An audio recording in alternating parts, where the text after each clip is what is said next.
Okay, thank you, man. Well, my name is Nathan Winters, and I have the privilege of being the vice chairman of the party here in Laramie County. Prior to moving back here, this is where I grew up, Cheyenne.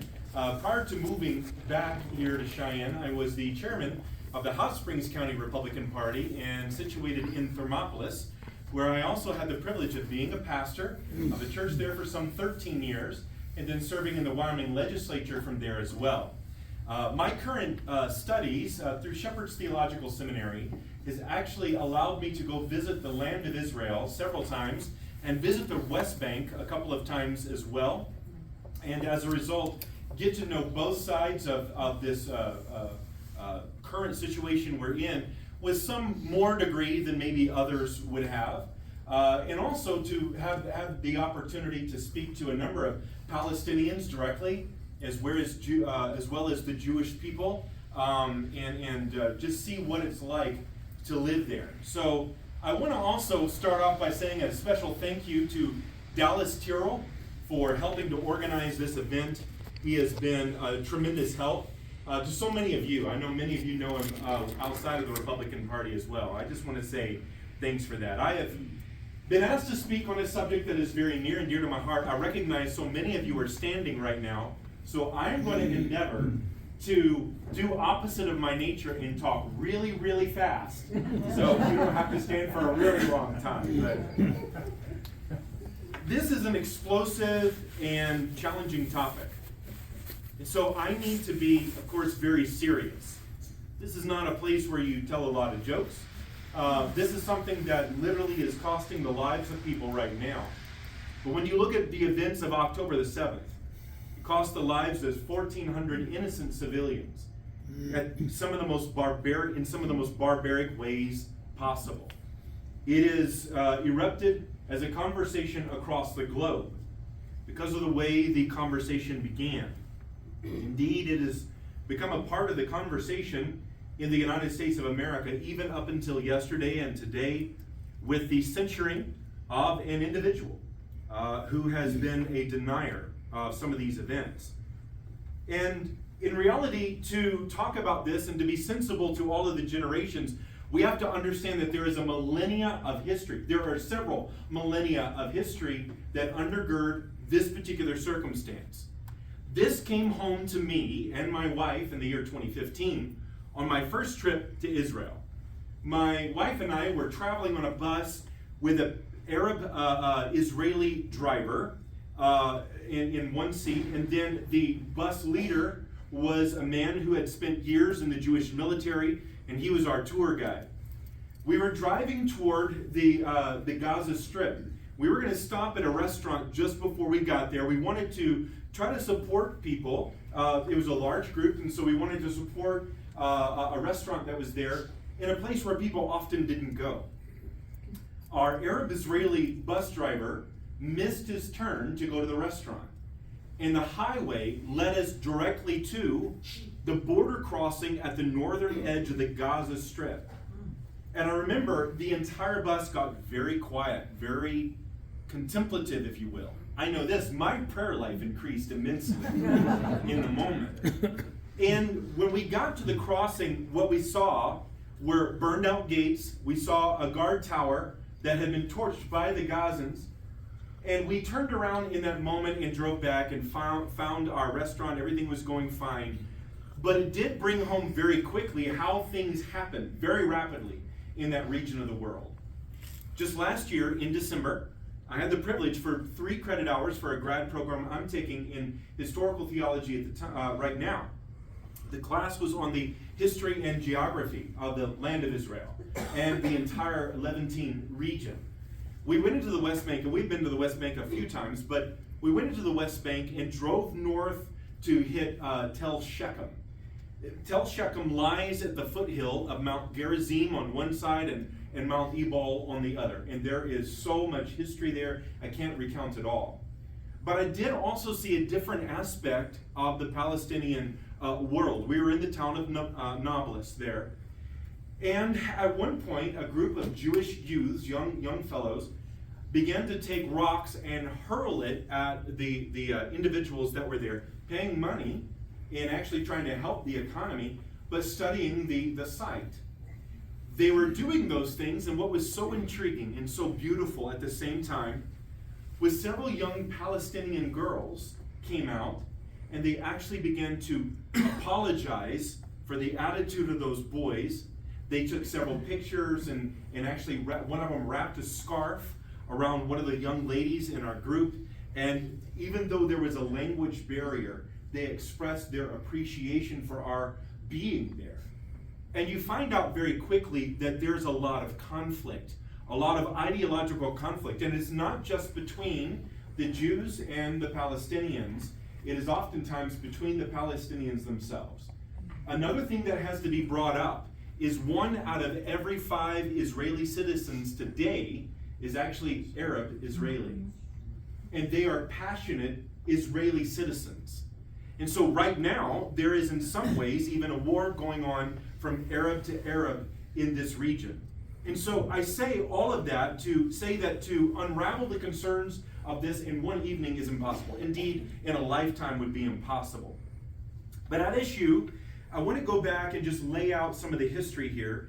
We're looking at a small region of the planet. It's about 50 miles from where we're standing right now to Laramie. It's only 45 miles from the Jordan River to the Mediterranean Sea. It is about 150 miles from here to the town of, it's 149 miles from here to Rawlins. It's 150 miles from north to south in Israel. We'll take questions in just a moment. Sorry about that. And so when you look at the area, this is roughly the size of the state of New Jersey. And yet it's the most contested piece of real estate in world history. And I believe it can claim that with all honesty. And going back into your earliest studies of geography in elementary school, how many of you read about the Fertile Crescent? Can you raise your hand? When you think of the Fertile Crescent, this is the reason why this is such an important place.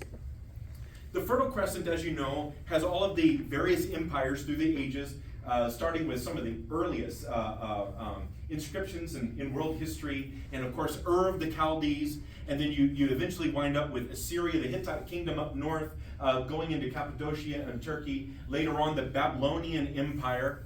And then of course, when you look at the bottom edge of the Fertile Crescent, you have all of the dynasties of the Egyptian Empire. Sandwiched between those two, you have that big push of land that is the Arabian Desert, and it is very inhospitable. I can show you photographs of places from over there in that region, but it's very inhospitable on the eastern edge. On the western edge, you have the Mediterranean Sea. And connecting north and south is this tiniest of land bridges we've just described, an area roughly the size of the state of New Jersey. This little strip, this little causeway, also is the connection between 3 continents. You have Africa to the south, you have Asia to the east, you have Europe to the north. So not only is it a crossroads of empires, it is the crossroads of culture since the earliest times that we're aware of. And interestingly, while you're there, you begin to see very quickly, because there's a mountain range that runs north to south, there were 2 main thoroughfares that crossed this region. The first thoroughfare was called the King's Highway. It ran on the eastern side of the Jordan River and eventually connected to Damascus. It was one of the 2 primary routes. The other one is more beautiful. It actually is known in archaeological terms as the Via Maris, or the Way of the Sea. And it ran through what is known as Gaza, today, of course, the Gaza Strip. And as you go north, you go through the coastal plain. And as you go just a little further north, just a little past Caesarea Maritima, you get into the Sharon Plain. And then as you continue on, you run into a very large mountain. And this was very important for armies at the time. It was the Mount Carmel. And there are 3 major passes that go up and through Mount Carmel. You have the Yokneam Pass to the north. You have the most important and most well-traveled pass, the Pass of Megiddo in the middle. And then, I forget the name of I think it's the Nicholas Pass to the south, but I forget it off the top of my head right now. But there are three major passes that go back and forth, the most important being Megiddo. That drops you down into the Jezreel Valley, which is very beautiful, very fertile. And then eventually you continue north and eventually hook up to Damascus as well. So all of the traffic of the Fertile Crescent at one point or another funneled through this one place. And as a result, it is the most historically significant and researched place on the planet Earth. There are so many millennia of history to cover in just talking about that we just can't do it tonight. So we're going to have to limit our conversation very significantly. And the way to do that is to talk about the history of the Jewish people there and their attachment to the land. And we have to start off by saying their attachment to that land is overwhelming and incontrovertible. I'll give you one instance. I told you that we were at Tel Shechem. At one point on Mount Ebal, we drove up to the top of Mount Ebal, and our tour guide, it was very clinical. We had two PhD, one man had taken 94 trips over the last 40 years, training young scholars like me in the region. One of the others was an archaeologist that lives there full time. He lived in Israel for 12 years. He currently lives in the state of Jordan, where his current digs have taken him. We had another much younger doctor, Dr. Gaiman, that was there as well, who has taken about 9 or 10 major trips as well. When we got to the top, it was very clinical the way they were describing it, because we walk up to this massive pile of stones. When I say a massive pile of stones, it's about twice the size of this room right here, and it's rather tall. And every indication demonstrates that some 2,100 or 2,000 years ago, it was what they would have called, what they call technically today, an Israeli cultic site. Meaning, it was an Israeli religious site. And it was designed exactly in the format in which most likely Joshua, General Joshua, would have had it built at the top of Mount Ebal some 2,000 years ago. Everywhere you turn is extraordinary, the degree and detail. So it's easier to start with not just how long the Jews have been there, but when the Jews were separated from the land.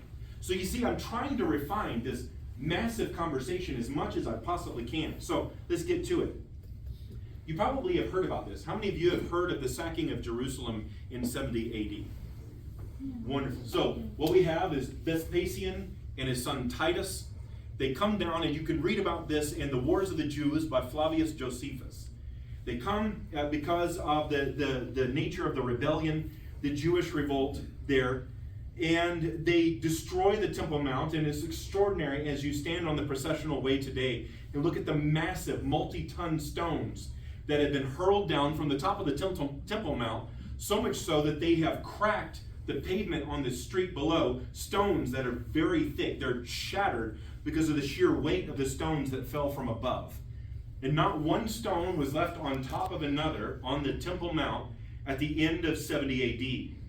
But what most people don't realize is that Jews still lived in the region.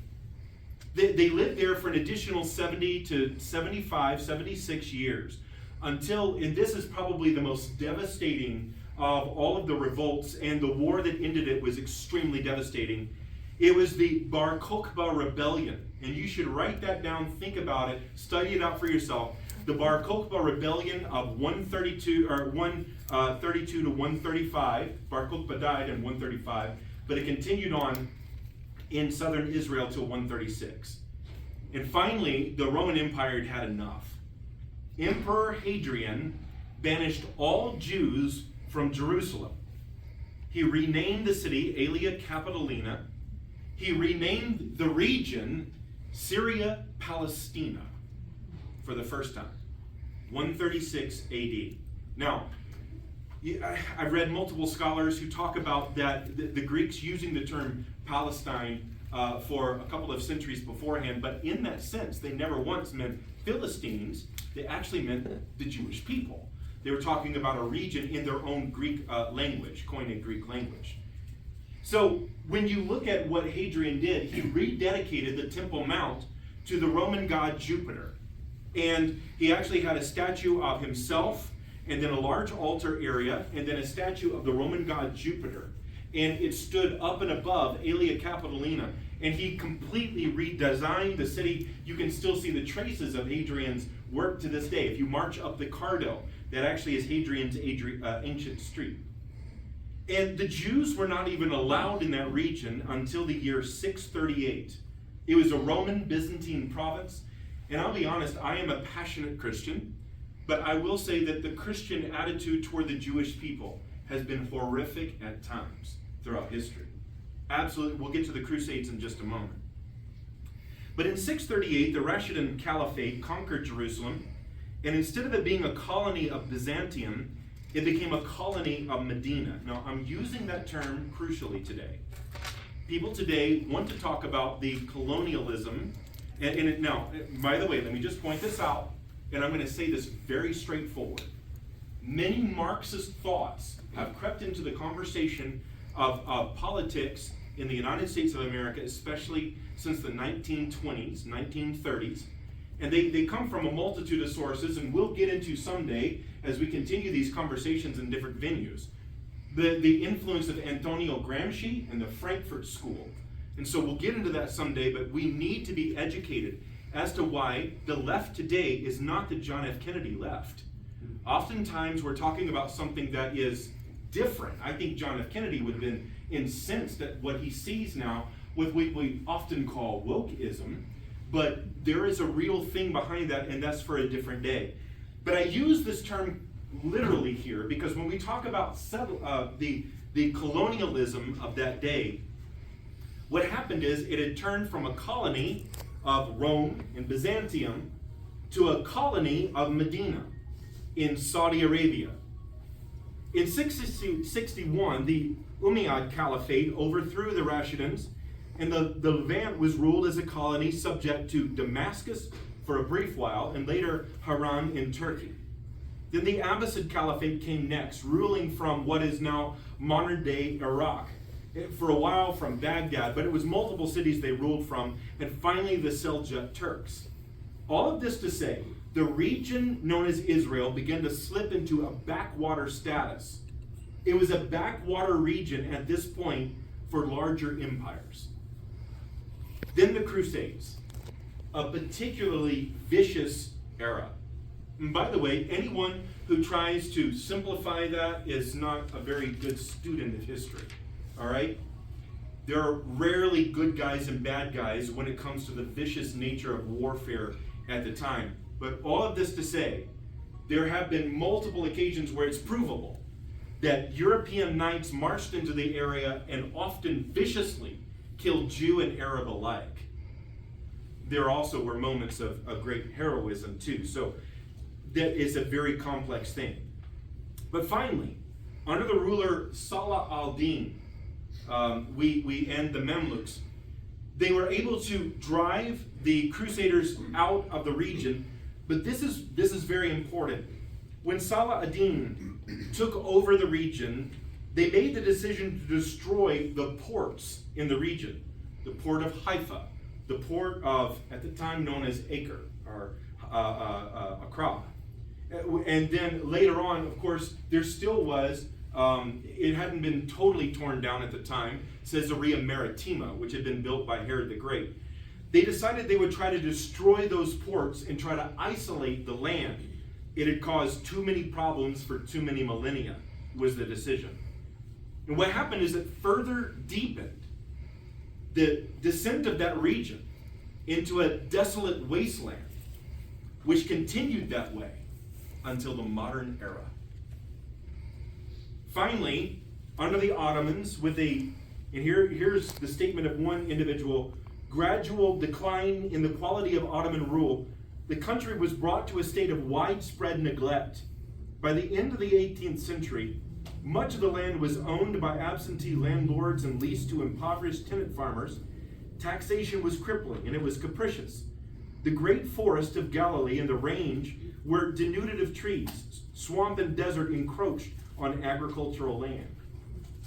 Here's another step. This was written in 1869. It's an account of a traveler who published a book. I'll tell you who it was in just a moment. But he wrote this as he traveled through this region. He wrote, "Of all the lands there are for dismal scenery, I think Palestine must be the prince. Renowned Jerusalem itself, the stateliest name in history, has lost all of its ancient grandeur. It has become a pauper village. The riches of Solomon are no longer there to compel the admiration of visiting Oriental queens. The wonderful temple, which was the pride and glory of Israel, is gone. Palestine is desolate and unlovely, and why should it be otherwise? Palestine is no more of this workday world. It is sacred to poetry and tradition. It is a dreamland."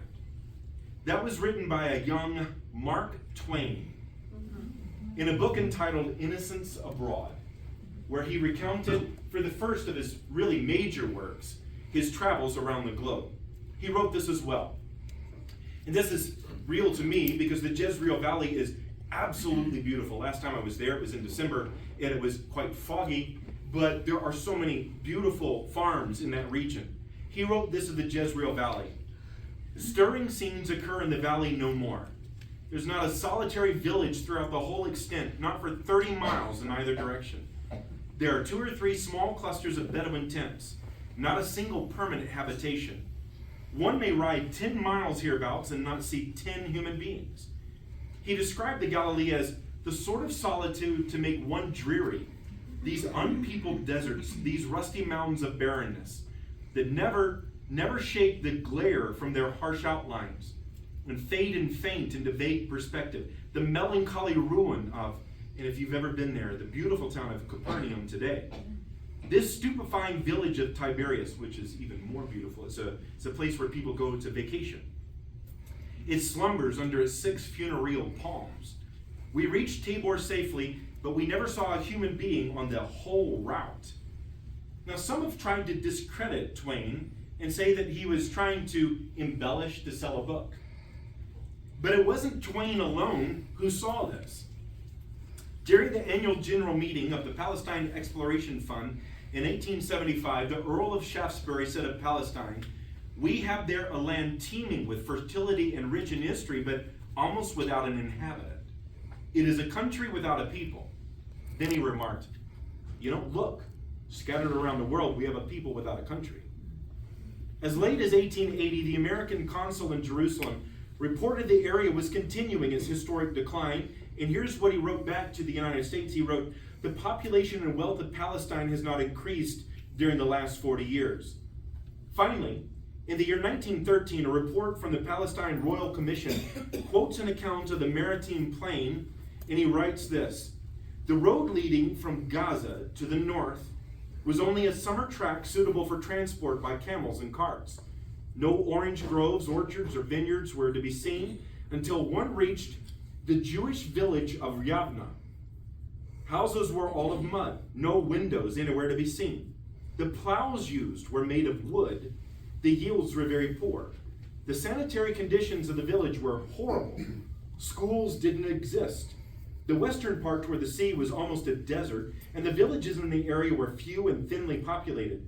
Many ruins of villages were scattered over the area, as owing to the prevalence of malaria, many villages were deserted by their inhabitants." Here's the reason why I tell you, and I cite multiple sources here, is to demonstrate to you that the Palestine that existed even as late as 1913 was largely uninhabited, and it was desolate by all who saw it at the time. World War I, though, changed a lot in the discussion. Obviously, the Ottoman rule and the Sultan trying to rule from his harem full of people in Constantinople really could care less about the region.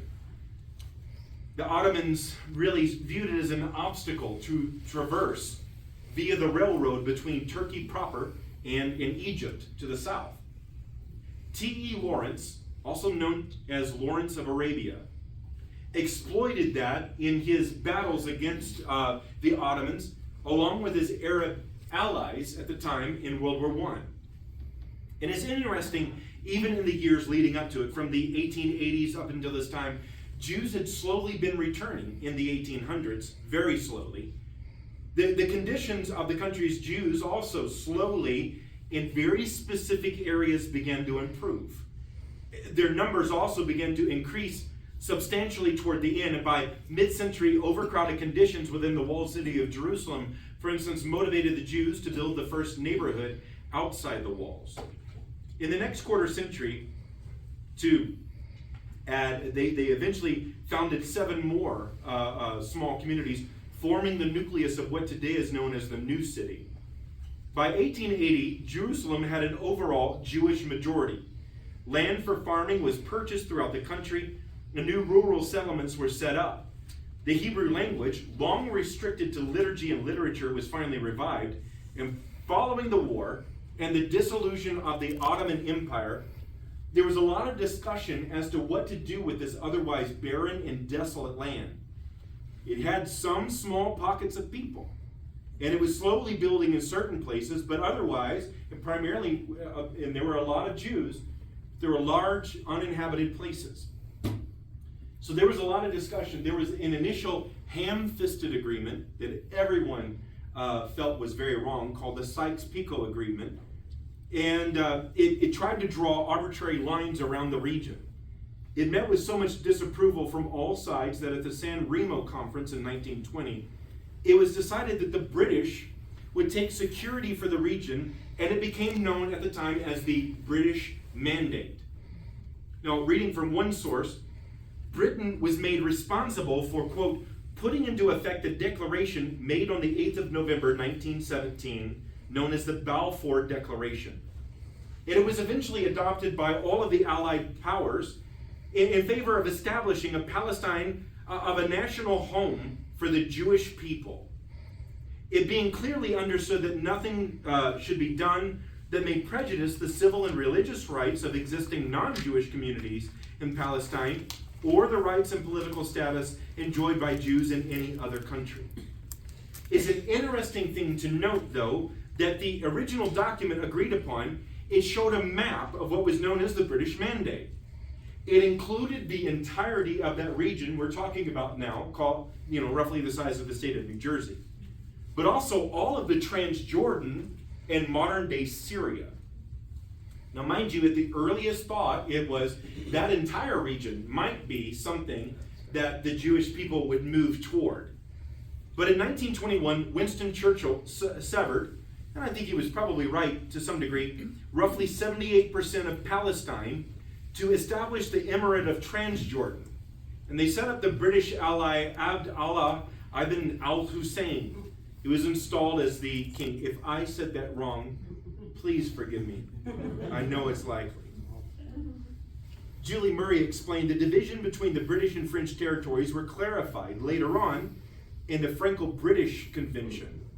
And so they set up the mandates for Syria, Lebanon, Palestine, and Mesopotamia.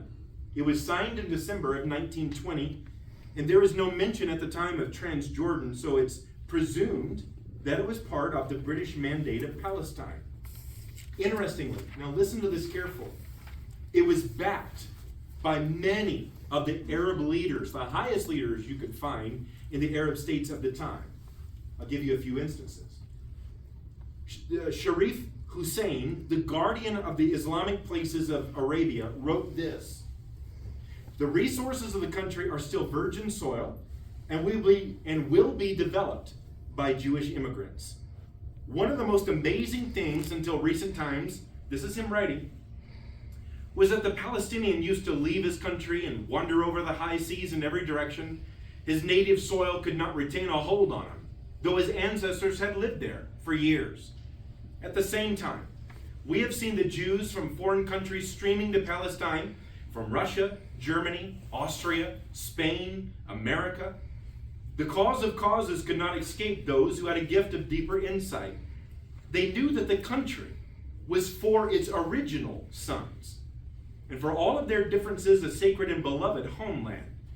The return of these exiles, the Jaliyah, to their homeland will prove materially and spiritually to be an experimental school for their brethren who are with them in the fields, in the factories, in the trades, and in all things connected with toil and labor.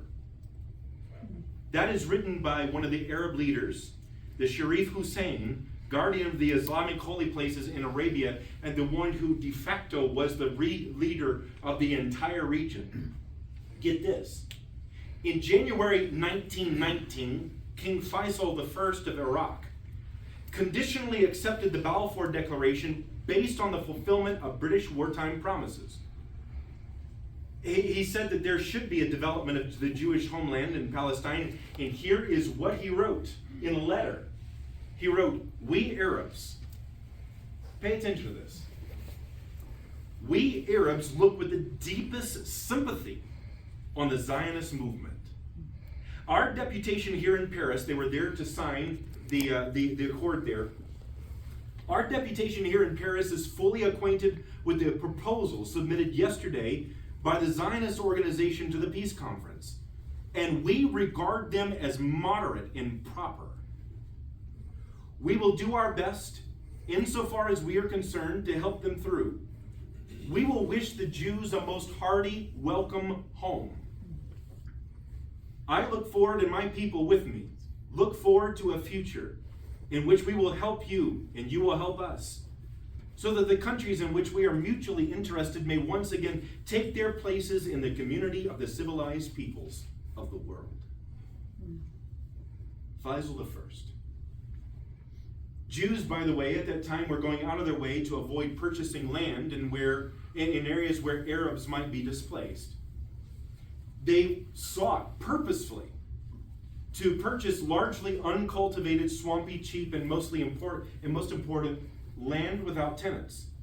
In 1920, the labor Zionist leader David Ben-Gurion expressed his concern about the Arab Fellahin, whom he viewed, and this is his statement, direct statement, they are the most important asset of the native population. David Ben-Gurion said this: "Under no circumstances must we touch land belonging to the Fellahin or worked by them." He helping liberate them from their oppressors, the people who were driving them so hard, which were fellow Arab.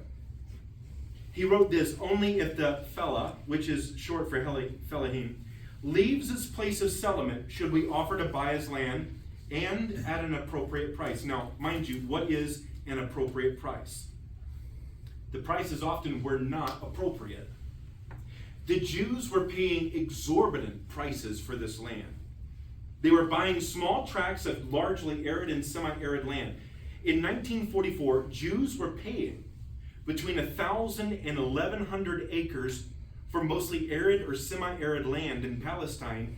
In that same year, the rich black soil of the middle of Iowa was selling for $110 an acre, 1/10 of the price. By 1947, Jewish holdings in Palestine, though, get this, purchased. Jewish holdings in Palestine amounted to 463,000 acres of land. Approximately 45,000 of those acres were acquired from the mandatory government, 30,000 were bought from various church groups, and 387,500 were purchased directly from the Arabs. Analysis of land purchases from 1880 to 1948 showed that 73% of Jewish plots were purchased from large landowners, primarily Arab landowners. This was the time in which the population was exploding. And interestingly, the Arab population more than doubled at the time, because as the land began to revive, people began to move from the surrounding region into this region so that they could share in its now growth. One can speculate that it was because of the rebuilding of the land under new ownership. Despite the growth in their population, the Arabs began to assert that they were being displaced, even though many of them at the time were actually immigrants. And the truth is, from the beginning of World War I, part of Palestine's land, it was owned largely by absentee landlords who lived in Cairo, Damascus, and Beirut. About 80% of the Palestinian Arabs, sadly, at the time were debt-ridden, semi-nomadic, and Bedouin. But even at the height of the Arab revolts in 1938, the British High Commissioner of Palestine believed Arab landowners were complaining about sales to the Jews to drive up prices for the land they were wishing to sell. Many Arab landowners had been so terrorized by Arab rebels that they decided to leave Palestine and sell their property to the Jews. It was around this time a new and very vicious kind of activism began to rise. And this became the time when pogroms from certain, not all, and by the way, we can never ascribe an entire people group to a kind of action. But a certain kind of group began to find out that if they revolt, that a riot could become a very effective political tool. Because of the British attitude toward violence against the Jews. Their response to the riots encouraged more outbreaks of violence. In each riot, the British would make little or no effort to prevent Arabs from attacking the Jews. And after each incident, a commission or inquiry would try to establish the cause of the riot. The conclusions were always the same. The Arabs were afraid of being displaced by Jewish immigrants, and so to stop the disturbances, the commission routinely recommended that restrictions be made on Jewish immigration. Thus, the Arabs came to recognize that they could always stop Jewish immigration by staging a riot. Despite the restrictions placed on its growth, the Jewish population was also increasing. It was 160,000 in the 1930s, and it was a community that was solidly entrenched in Palestine. But unfortunately, as the Jewish presence grew stronger, so did Arab opposition. The riots brought recognition from the international Jewish community to the struggle of the settlers in Palestine. More than $600,000 was raised, now that's a lot of money at the time, for an emergency fund that was used to finance the cost of restoring destroyed or damaged homes, establishing schools, and building nurseries. But sadly, one of the big influences at the time was a gentleman, Mr. Husseini, known as the Grand Mufti of Jerusalem. He was openly hostile to the Jews and led a major pogrom in the streets of Jerusalem. Eventually, he also allied himself with the Nazis in World War II and finally lost his credibility. But when we look at the conversation surrounding the Jewish homeland, know that there have been a lot of activity and attitude at war for a very long time. And that brings us then to the UN debate in 1947 and in 1948. It's so intriguing. In the UN debate, they actually were proposing a two-state solution. A two-state solution. How many of you have ever heard that term before?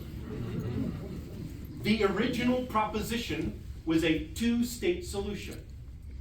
The two-state solution was something endorsed by the Jews at the time and rejected by the Arabs. And mind you, it wasn't primarily the Palestinians living in that space between the river and the sea. It was surrounding Arabs. Now, mind you, they also didn't want those local Palestinians moving back. A lot of them had been immigrants, at least their parents and grandparents. They didn't want them moving back across the river, but they still rejected the two-state solution. And so the moment that the nation of Israel was able to celebrate its birth, they immediately were launched into a war. Now, mind you, it was much smaller at the very beginning, but they began to realize very quickly, very, very thoughtfully in their tactical understanding that it was going to be almost impossible for them to maintain the original boundaries. So what they needed to do is find a space, and this, by the way, has been the nature of warfare since the beginning of mankind. That sometimes you conquer land, and it's not expected historically that you give it back when someone is immediately going to turn around and start the war over again. So they expanded a little bit in 1948. By the way, almost a tenth of the Jewish population died in that original war. If you looked at it as the United States of America today, we're talking close to 37 million people. If you look at it and look at the ratios there. The local area didn't like the fact that they had lost the war. We're talking about Syria, Egypt, Lebanon, and of course Iraq was also involved. So, but there was a treaty until finally in 1963, in probably the most pivotal war of the time, the Six-Day War was launched. Now mind you, all of those nations I just talked about banded together to launch war from every single side, and then you begin hearing the term, from the river to the sea. That term literally meant, by the way, uttered, sadly, by a member of Congress within the last week or so, from the river to the sea literally was the statement of genocide. To drive the Jews from their homeland, the place that had been agreed upon by all, and hundreds of thousands of acres which had been purchased at exorbitant prices to drive them completely off the land. You begin to also see maps that were made without the nation of Israel in it. They just called the whole thing Palestine. In what can only be described as something that is beyond human understanding, something that defies any sort of explanation from any sort of natural means. In 6 days, they were able to turn back the armies of all of the surrounding countries. And so finally, they established for the first time, they could finally get in toward Jerusalem and found a contiguous pathway that led from Israel proper up into Jerusalem. They finally, and the pictures are poignant, as these people, bullets are still flying around, and there's tears as they're finally able to see the Western Wall, the Wailing Wall, for the very first time. If you ever read the writings of Moshe Dayan, which I read, probably about 25 years ago, as just a teenager, I remember reading just the utter joy it was for him when he finally got to see it for the first time. But then it wasn't over, of course. They beat them back, but all that meant was that the Arabs in the surrounding region were going to refit, rearm, and try it again. And sure enough, on Yom Kippur, the holiest day in the Jewish calendar, they launched what possibly was, until very recently, and actually probably still, the most violent attempt to overtake Israel in 1973. Now, Israel suffered horrific losses at the time. And you can read, if you read the diary of Ariel Sharon, you can see that they were losing tons and tons of men, specifically in the Sinai Peninsula, what had opened so much opportunity in the region. The building of the Suez Canal was also a means by which people were constantly trying to invade, using, a lot of times, that Gaza Strip, the main highway that ran north and south there.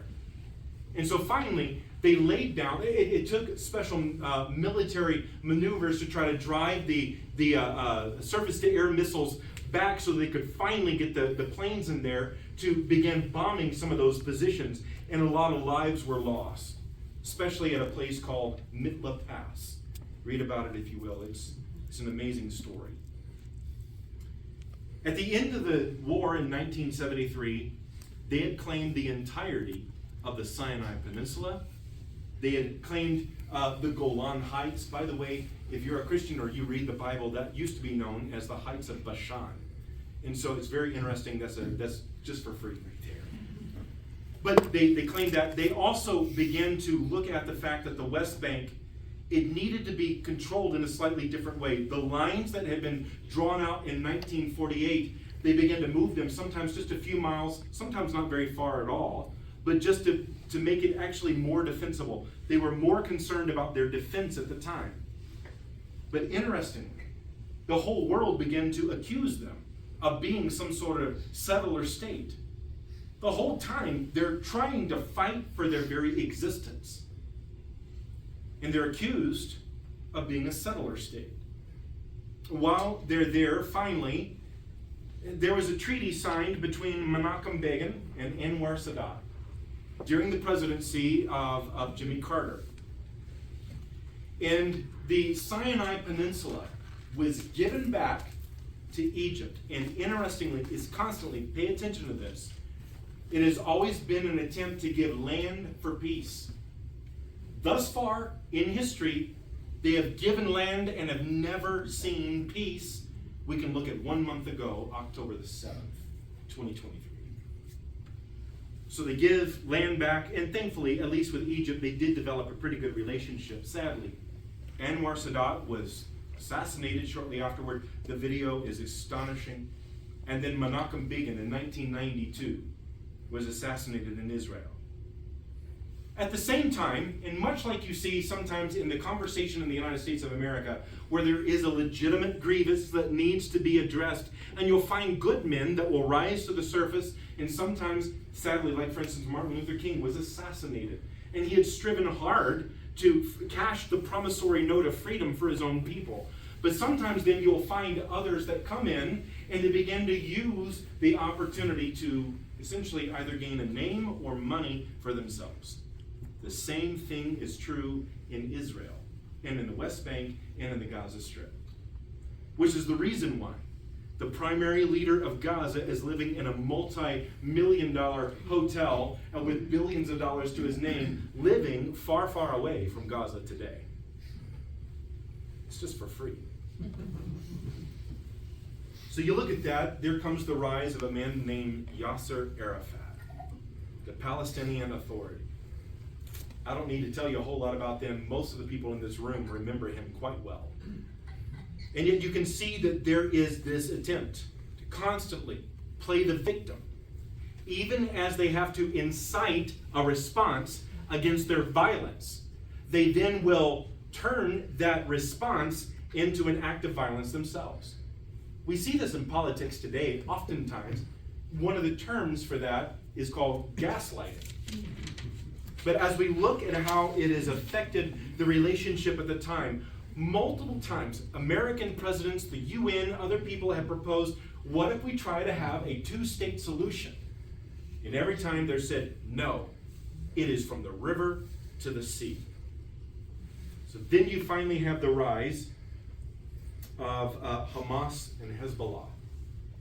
This is a new and more sordid time in all of this, and I'm finally coming toward a close, and we'll have a few questions here. Ariel Sharon, one of the most famous generals in Israeli history, in another land for peace attempt, decided he would return all of the Gaza Strip to the control of the people within the Gaza Strip. Not only that, he began to fight for, and actually was finding opposition within his own party, to try to return the leading of the West Bank back to the people who lived there. And so they worked really hard, they got it all together. And then, sadly, in 2007, in the Gaza Strip, a group known as Hamas, largely funded by people that they actually don't share much religiously with, but funded by the Shia groups within Iran, actually began to attack their primary opponents in the Palestinian Authority, murdered a bunch of them, and drove them completely out. And in 2007, they became the leaders of the Gaza Strip. To say that Hamas is terrorist is to say that water is wet. They are truly terrorists. Same thing, actually, also up north with a group called Hezbollah. And I will say that Hezbollah is even more dangerous because they're much larger, better funded, and actually have better weapons. They are up to the north of the region, north of the Jezreel Valley, north of the Galilee. And in all of this, we see the controlling influence of a group in Iran. The war in 1979, the revolution of Iran, is a low point in human history. And it has caused so much upheaval in the region that you and I, all these years later, I was born 15 days shy of 1979. And the entirety of my lifetime has been taken up with Iran's influence in that region, and it's been nothing but war. And so you look at that. Is this the permanent state? Is this how it's going to always be? And then secondly, the question comes, what is the role of the United States of America? I'll say, I think America has a key role. Anytime someone is willing to stand up for themselves, it's not American boots on the ground, but anytime someone is fighting for self-governance, we are the beacon of self-governance in the world. We should stand with Israel. And also know that those who are trying to attack them are largely autocratic or despotic. And I mean that literally with Bashar Assad, despotic regimes that surround them. And yet within our own borders, we find even those, and I know that this is a Republican Party function, but there are some within the Democratic Party right now that actually agree with us. And by the way, anytime we can reinforce the right kind of thinking, even with those who are in opposition, this reminds me of a Bible verse, which says, in meekness, instruct those, or encourage those who are in opposition. Everything that I've said is not, I'm not anxious for war. Like every other American who loves this country, I will always stand up for truth. It is never wrong to stand for peace, to stand for those who want the right to self-determination. Sometimes that takes rough men doing violent deeds. But I'll say this, Israel has fought hard for its existence. It has every right to exist. Those who have tried to deny that right are nothing more, and it's been proven time and again, with this anti-Semitic phrase, from the river to the sea, really at the end of the day, they want those people to cease to exist. Yep. Therefore, you and I, because we want what is good, true, and beautiful in the world, should stand for those who are truly the ones who are oppressed. Thank you for your time.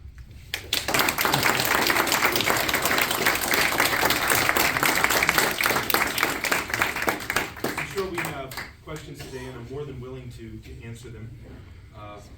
But I don't know, you want me just to leave? Yes, sir. There are nuclear weapons in the Mideast, Yes. in that particular area. I was on a delegation to Israel and Egypt many years ago. We met with Shimon Peres, who was the defense minister at the time. And I asked the question, does Israel have nuclear weapons? And he was just as shy and sly about it. There are nuclear weapons in the Mideast because the United States has them. But you know that Israel has to have them, and you know what Iran's been trying to do. That's right. How do you see the danger of a nuclear explosion? If you were backed into the corner like Israel might be, what's going to happen? You know, I think, and you can see from the actions, I'll answer it this way. I think you can see from the actions of Israel that they have wanted peace all along. Oh, yeah.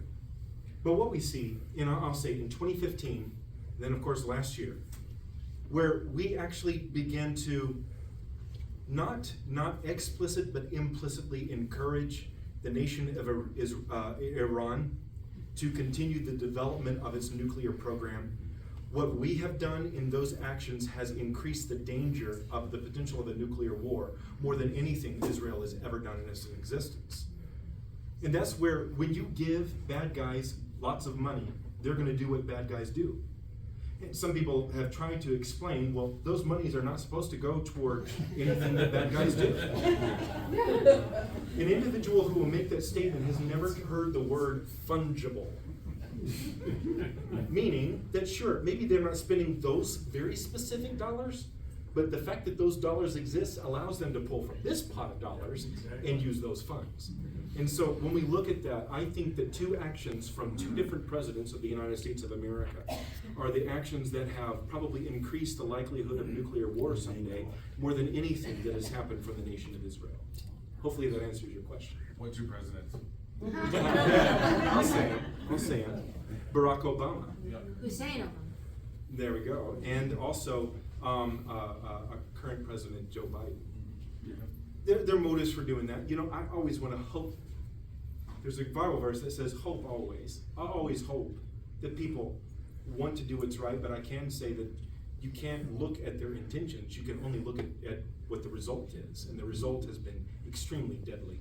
And we're living in one of the deadly results of those decisions. Yes, sir. Given that Joe Biden is the current commander-in-chief of our armed forces, and seeing how he withdrew from Afghanistan, to what degree should we actually engage with the conflict, given that he's the one in charge? Well, you might wanna, maybe we could rephrase that a little bit. The question is, because honestly, those things are gonna happen with or without, where we stand on it, but I will say this, I think that we should be doing what we have guaranteed we would do under Harry Truman. By the way, that was a Democrat that, I don't agree with everything he did, but I do appreciate very much about him. A very, very good biography on that man is just phenomenal. But I will say that we should stand by the nation of Israel. I think it's important for them. I think it's important for us. And so, all that to say, I can't guarantee what the responses are going to be from the current administration. Mr. Floyd talked about this kind of stuff. But I will say that there have been certain things that he's done that I think are absolutely appropriate in the circumstances. And so I think that we need to stand behind Israel at this time. I saw your hand. Yes, sir. Yes, this isn't a question. Oh. And make it very easy to figure out the size of Israel in relation to something in Wyoming. Imagine your Carbon County, Wyoming. That's almost the exact size of Israel, surrounded by enemies, North America, South America, Central America, just to give you a perspective. Yeah, that's a good perspective. God Thank bless you, you. John. Have a safe trip back over to Laramie. See you, Judge. Yes, ma'am, I see you. There's been an effort to, continuously to discredit Netanyahu, and one of the things I keep hearing is, and I don't know the exact quote, but basically it was, we're going to keep pushing and being aggressive because we know that America will keep supporting us. In other words, it was a frivolous, we're gonna keep going with whatever we wanna do because we know America will back us. It sounds like it's being taken out of context. Are you familiar with this, or what would be the? Broadly familiar, and I know what he's attempting to say. He's not frivolously saying that America's gonna back every single thing he does. But one thing that he's made abundantly clear is that Hamas, until it's eradicated, until they are gone, there will always be a state of war there. And so they need to take care of it right now. And he said, we will continue to move forward, knowing that we do have very key allies who will back us in this effort. And there has, of course, as you read the Wall Street Journal, you'll see that there has been numerous attempts to try to get them to have a pause, an operational pause. But they've been very clear in explaining that any sort of operational pause allows genuine, honest-to-goodness terrorists, people that stick babies in ovens and bake them to death. It gives them an opportunity to refit, and they're not going to allow for that. They've also done everything they possibly can to allow for civilians to go south. And so this is the tragedy. When you have individuals who will hide themselves behind civilians in every violation of the Geneva Convention, what you have is someone who is absolutely dishonorable, and they must be removed from the situation. So I am somewhat familiar with that, and I think that Netanyahu, if you understand him in this proper context, is absolutely right. I saw your hand. Yes, I have a question that I haven't heard a satisfactory answer. The whole beginning, Israel is known as the most high-tech, secure nation in the world. That's right. How on that day, it so happened that all their security is down? Well, and I don't know that all the security was down. I think something similar happened in 1973. Correct. On the high holiest day of the year, it's like our Christmas, if you will. Right? They are paying attention, but probably not in the same way they always do. There should be more. That's my point. 1973, the same thing, and nothing? Well, when 50 years elapse and you have a generation that is not thinking this, I'll tell you this. I was a security guard for the Space Shuttle program when I was going through my undergraduate. And so it then transferred, this was down in California, I went to college in California. It transferred over from the Space Shuttle program to the Joint Strike Fighter project and some other things that I couldn't talk about. But we would get security briefings. This was the year 2001. I remember about 8 months before what we now know to be 9/11, it was always spelled different, but it was, who's the bad guy? Osama. It was always spelled Usama bin Laden, and sometimes it was one long word without the dash. And I remember people were paying attention, but I don't think anyone could conceive of the idea of people flying planes into towers in that kind of horrific way. It hadn't happened quite like that before. And so one of the things is, when we watch enough spy movies, we think that everything's just gonna happen the way it happens in spy movies, and there's always a mastermind that knows everything. That isn't true. And so there was genuine surprise. And there was a genuine concert out there in the desert with lots of people who were there just to celebrate. Many of them were high on drugs and were utterly surprised when people crept across the wire in ways that people hadn't seen before. Flying little, those little drones and those little hang gliders and stuff like that. And so there is a genuine thing called surprise in warfare, and I think it genuinely happened. The other thing too is they do have the best, probably best or second best spy agency on the planet. And there's one other thing at fault, and I until a person actually has to make those kind of command and control decisions, you can't bash Netanyahu for trying. But Netanyahu had opened the border quite a bit into Gaza, trying to give them the opportunity to work in Israel. He'd done a number of different things. And so the bad guys use those good intentions to destroy people. And so it's a really nasty thing that happened. I saw another hand. Yeah, Hey, a question and then a comment. So my question is, everything lives and dies in leadership, and weak leadership always backs off. And we saw that in Afghanistan. Yeah. My question is, how long do you think that Biden's going to, at least have the facade of supporting Israel before they start to recede? That's my question. Do you think? And then my statement is, speaking of poor leadership, in 1979, I just had a flashback. I was in kindergarten on the recess playground, and we had a rhyme we were singing, and it was, my president has a first name, it's Jinmy. My president has a last name, it's Carter. And I wish him gone every day, and if you ask him why, I'll say, Jimmy Carter has a way of screwing up the USA. Sounds gonna be coming out soon. I had never heard that, but someone might be. I don't know where he went to school, but it's pretty cool. Well, because Charlotte Rand was his ally. Yeah, that's right. And they basically, we've done it time and again. Yeah, Weak you know leadership. what, and you're right about weak leadership. That's the thing too. So I think as history progresses, you begin to realize just the wonderful leadership exhibited by Ronald Reagan. Right. And so when we have strong leadership, strength is not necessarily aggression. Strength is that thing where it's like in The Virginian, that one line that says, "When you call me that, son, smile." And he's saying, when you draw bright red lines, for instance, in Syria, you actually mean business about it. Or when you say you're going to extract yourself from Afghanistan, you actually think about it and think, okay, if we are going to extract, we're not going to do it at the height of the season where everybody can flood down in here. We might do it when the snow flies. But secondly, you don't back away in those circumstances, because there have been countless lives that have been lost to try to establish a land of freedom. So weak leadership breeds war. And that's where the old adage of peace through strength has always played out in history. That's why there was a Pax Americana at one time. And I think weak leadership has led to the dissolution of Pax Americana. I think a strong leader can bring it back too. And I'd like to see some folk who are strong leaders to get into something, so. Yes, You guys, we have time for just 2 more questions. Sorry to speed this There's one. one there and All right, here and there. All right, yes, ma'am. So I didn't hear any, except perhaps one mention of Islam. And if we do not do a study of Islam and the Quran and who Muhammad was and what he did,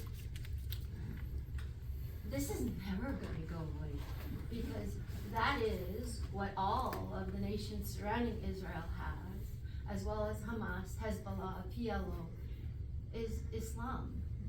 So, have you, in your studies, very beautifully presented tonight, thank you so much, have you done any study of Islam seriously? And I would suggest, if you haven't, Robert Spencer, not Richard Spencer, Yeah. Robert Spencer, is a master at presenting Islam for anybody. He's got Islam for dummies. Right. He's got No, I agree. jihad. It's a beautiful, wonderful, we need to know Right. what we're up against. Otherwise, it's just keep going, rinse and repeat, Right. Islam. And I think I appreciate those words which you've said. I'll say, I think, when you look at it, there are some, and obviously you know where I'm coming from, I think. I'll be upfront with you about who I am and where I'm coming from. I'm a passionate Christian, which means that I have placed my faith and trust in someone who was born in Bethlehem in the region of Judea, the place we're talking about, who, after a brief sojourn in Egypt, was raised up in the northern regions just above the Jezreel Valley. You can see it from Mount Megiddo. You can see the town of Nazareth where he was raised. He was known as Jesus of Nazareth. He lived the majority of his life, or his adult life, in that region right around what is known as the Sea of Tiberias or Sea of Galilee. He traveled constantly in the plains of Genesar. The man that I have sworn not only my life to, but my eternity to, and recognize as a king, was, in his human form, an ethnic Jew. And there is no doubt that there is a spiritual dimension to this war. This man constantly traveled this region. He knew it better than anyone. He traveled up through what is now Nablus, through the region of Samaria, several times in contravention of many of the people of his own day, but several times crossed over the Jordan River in what is now Jordan, then crossed back over at the town of Jericho and took the hill country up to Jerusalem time and time again. And interestingly, in their literature, he was prophesied of for thousands of years. He was born in direct lineage of the Davidic line, through the matrilineal line. He fulfilled every promise that had been made before he came to be. And I believe him to be the Jewish Mashiach, what is pronounced in Greek as the Christos, or the Christ in English. I unashamedly follow his teachings. He died for me, and I will live every moment I have till I die for him. And interestingly, that means